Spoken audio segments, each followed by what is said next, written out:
Millie Bobby Brown got married in March of 2024 to her husband, Jake Bon Jovi. That is Bon Jovi's son. And just today actually, she posted on Instagram about their first child that they have adopted together. This summer, we welcomed our sweet baby girl through adoption. We are beyond excited to embark on this beautiful next chapter of parenthood in both peace and privacy. And then there were three: Love, Millie, and Jake Bon Jovi. So they did not post any pictures of the child. They have not revealed the name of their daughter either. And Millie Bobby Bon Jovi actually kind of has a ring to it. I don't think she took his name, though. Maybe she did, and she's just going to keep going by her stage name. I don't know. Yeah, I mean, most of the time they take the name in private, but they still use their stage name in acting. My first reaction to this, and I hope this... We missed a 20. What? Ruh-roh. From Pop Culture Junkie. Do you have it? It says, being a Cracker Barrel stockholder, the store changes were supposed to deal with their customer base skewing older and simply dying off. The store redesign was an attempt to get younger customers. She went too far. Well, true. Okay. Yeah, I see that, but I don't think young people are interested in whatever she just did either. No, I don't think so either. Yeah. Also, she's a boomer, so how would she know what young people are interested in? Was she a boomer? She looks like she'd probably be Gen X. Oh, I guess. Yeah, maybe. Continue. My first reaction to this announcement, though, was, why did she adopt? Like, why didn't she have a child naturally? And I don't want this to seem insensitive, because my first thought was maybe she realized that she had struggles with fertility, which is incredibly common these days, sadly, even among young people. And it's a kind of a public health crisis.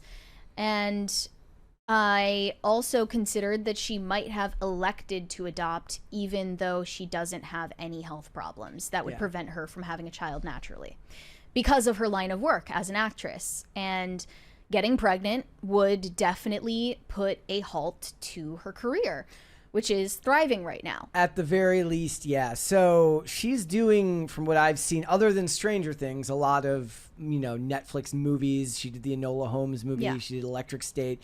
Now, if you're like on a television show, like Gillian Anderson when she was on the X-Files, they can write around it and they can put her in the frumpy overcoats, and not every scene needs to be a wide shot. And there's a way, when you're doing 24 episodes of a show, that you can write around a pregnancy. It's a lot easier. And even then, it's like it was not the path most wanted to. It was Chris Carter on the X-Files was famous for being very supportive of Gillian when she was having kids. But for an actress who's doing Enola Holmes it's not an action movie, but it's kind of in the subgenre. So is Electric State. They need full body shots. She doesn't have the time. The shooting windows are smaller. It takes a large chunk of money off the table, especially when she's working with Netflix, who pays really, really well. She's also still in all of her major roles playing teenagers. Even though she's 22, she's playing a teenager in Stranger Things and Electric State, and Enola Holmes. She's playing teenagers. So practically, she literally cannot play those characters or take those roles going forward if she were to have children naturally, and she's pregnant during filming. And she's also going to get offered less roles if she chooses to have children naturally. So I think both could be possible, but it reminded me of Megan Fox's career, because there were a lot of rumors that Megan Fox got blacklisted when she was still a younger actress, and it was partly due to her contentious relationship with Michael Bay, but also because she chose to start having kids at a relatively young age, and that was when she got married to Brian Austin Green.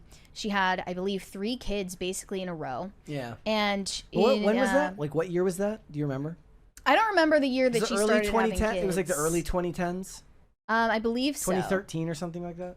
I believe so, yeah. And she sat down with Diablo Cody several years ago to basically do a retrospective on Jennifer's body, and basically like, why did this movie flop and now everyone loves it again? And that came up, her halt in her career due to having kids.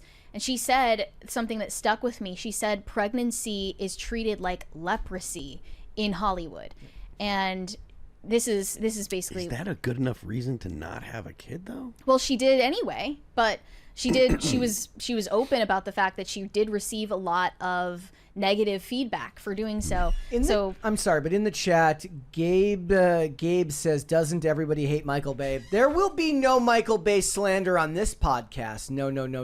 Okay, we can continue. I'm sorry. Okay, here's what she said in that interview. Here we go. I get this all the time.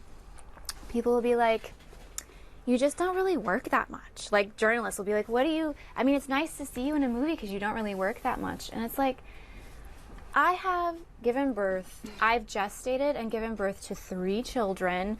I starred in a movie that opened worldwide #1 twice.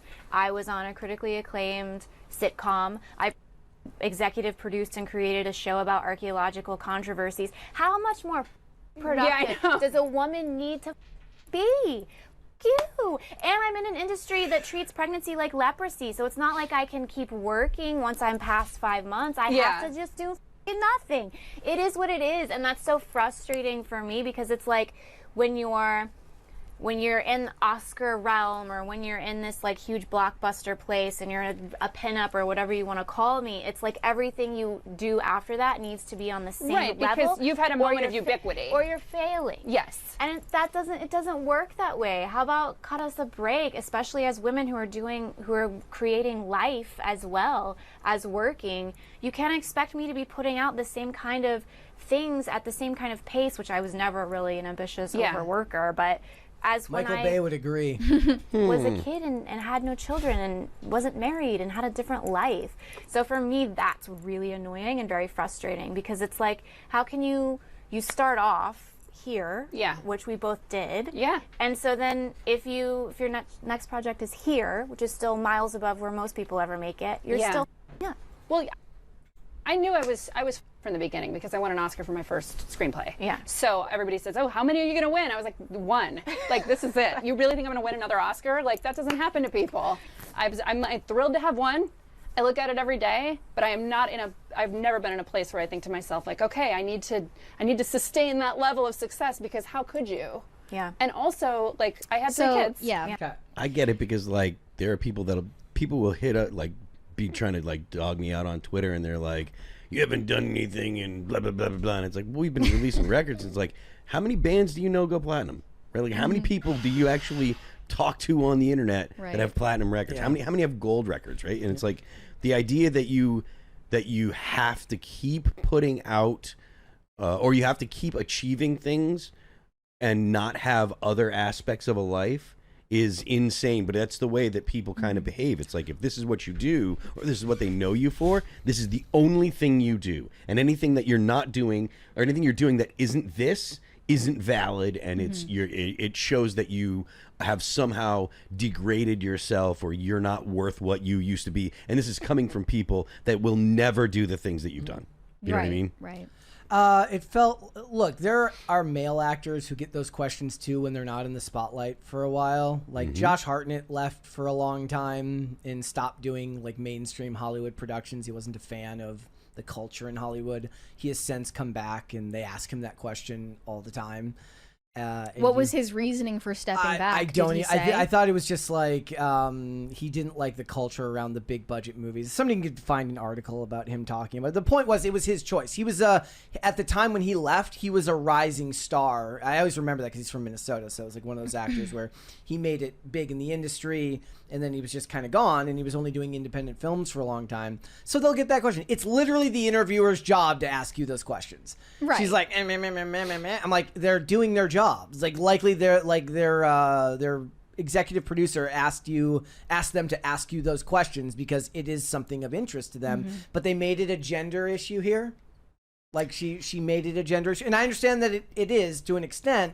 Well, but the fact that women get pregnant is a gender issue. It But just I'm saying, is. but she's saying that she's saying that she's getting those questions because she's a woman. No, you're getting those questions because you're not as visible as you used to be for a reason that happens to be because you're a woman, not because the interviewer, who's likely either a woman or a gay man, is like asking you perfectly reasonable questions about why you're not in the spotlight as much as you were before. Right. It's a point of interest. Well, Megan Fox obviously chose to make that sacrifice to her career to have children pretty much back to back for several years, and it did hurt her career. That's true. And I thought, it's possible that Millie Bobby Brown had to contend with that decision once she got married, and perhaps, like many celebrities, chose to adopt instead of having children naturally. And the way things go generally for actresses is they tend to either stay single till later in their late 30s or early 40s, or they have divorces back to back, and usually they have a first pregnancy via IVF in their late 30s or early 40s. And it's something that they always planned on, but it's like the time got away from them, or they had to wait because they had to make their money early on when they're the most bankable. And it's not really something that's right or wrong. It's just baked into the way that industry operates. Josh Hartnett said that there was like heavy stalking cases and that he didn't like the demands of the industry or the attention. But last week we talked about the David Justice. Well, you were gone. We talked about the David Justice and the Halle Berry thing. Because when they got married, he was the more famous person because he was already a very, very well-known baseball player at that time. And after they got divorced, he got married to literally the next year, and he's been married now for 24 years. And they have 4 kids or 3 kids or something like that. She's had 3 kids as well, or 2 or 3 kids. She'd had her first kid at 41. Wow. And having 2 or 3 in your 40s is quite something. And she's talked extensively that she loves motherhood and she thinks it's an amazing thing, but she didn't have her first kid until she was in her 40s. Yeah, and generally, even without health reasons, a lot of celebrities opt for IVF and surrogacy. I just find it interesting, is all. And I don't want to dig any further because obviously she's asking for privacy, and it could be for a really painful reason that they chose to adopt. But it is interesting. Thanks for watching. Listen to full episodes of Pop Culture Crisis on Spotify. Keep up with us on social media and make sure you subscribe and ring that bell so you never miss the show. Bye, guys.